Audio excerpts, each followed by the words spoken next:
With some of the best action scenes and characters larger than life, the movie 300 was a big hit. The story follows the 300 Spartan soldiers, an elite unit trained from a young age for war, and led by Leonidas, their warrior king, Gerard Butler in the movie. But does 300 accurately represent the Battle of Thermopylae in the Peloponnese? How close was the movie to the actual events and characters? Who were the Spartans and Leonidas?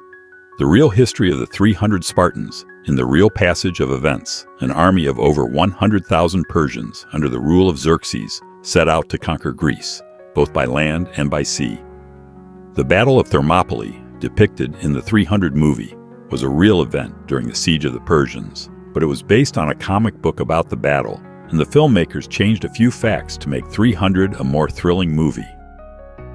In this article, we highlight the myths and reality of the 300 Spartans. King Leonidas was not the only king of Sparta, like it shows in the movie. The other king of Sparta stayed at home to manage politics in the capital and to protect the city. Also, the real King Leonidas was about 60 years old when he went to Thermopylae, much older than he is shown in the movie. Events before the battle at Thermopylae? In the movie, Leonidas sets out to defend Thermopylae with his group of elite soldiers, like it was a brave solo mission. However, this isn't exactly how it happened. When the Spartans learned that the Persians were coming and they needed a battle at Thermopylae, it was during a major religious festival called Carnea. The festival lasted for 8 days and no conflict was allowed, much like was the case during the ancient Olympic Games. So Leonidas, one of the 2 kings of the Spartans, was sent to delay the Persians until the whole Spartan army could join them.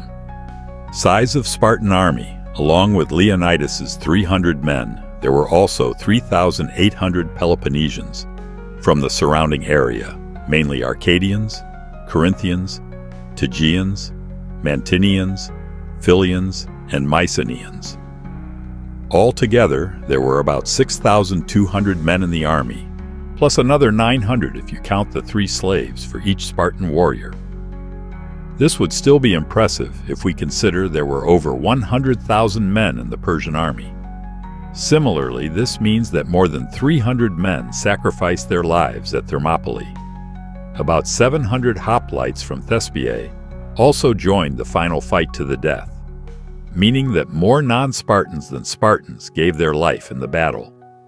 The Persian army in 300 are misrepresented as being disfigured in many ways, which was not true. The Emperor Xerxes I is depicted with many piercings. While it is true that Xerxes was worshipped as a god, he likely did not have so many piercings. Growing up in Sparta, Spartan boys were raised in a very specific way, living in common barracks and fed all the same amount of food, neither to starve nor to eat too much. As part of their education, they learned to fight, to gather their own food, and also to read, write, sing, and dance. In a particular challenge, every boy needed to wander alone in the wilderness for an entire year, barefoot, and to steal the food that they needed to live. Only by completing this education could they become members of Spartan society. This was represented well in the movie, except for the role of Leonidas. Leonidas, because he was the first child of the family and would become king, would in reality not be part of the same education system. Battle tactics. In the movie 300, the Spartan soldiers are sometimes shown charging the enemy alone, breaking from the formation. In reality, this would not have happened. The Spartans were strong, especially because of their phalanx formation, where nobody fights alone. If the formation is broken, they are much weaker. Spartan armor. In the movie 300, Leonidas is the only warrior who wears a special headpiece with horsehair on top. This was done for theatrical reasons, because there needed to be a way to make him look different than the common soldiers. In reality, every soldier in Leonidas's army had this headpiece. The soldiers are also depicted without armor, shirtless. This is not a correct representation, because the real Spartan soldiers had heavy armor, and this was a secret to their success. Sometimes the Spartan soldiers are even shown without helmets during the battle. In the movie 300, the character Leonidas is visually distinguished from other soldiers by his unique headpiece, which has horsehair on top. This was done for theatrical reasons to make him stand out from the common soldiers. However, historically, this is not accurate. In reality, every soldier in Leonidas's army wore similar headpieces. Additionally, the film portrays the Spartan soldiers as shirtless and without armor, which is not historically correct.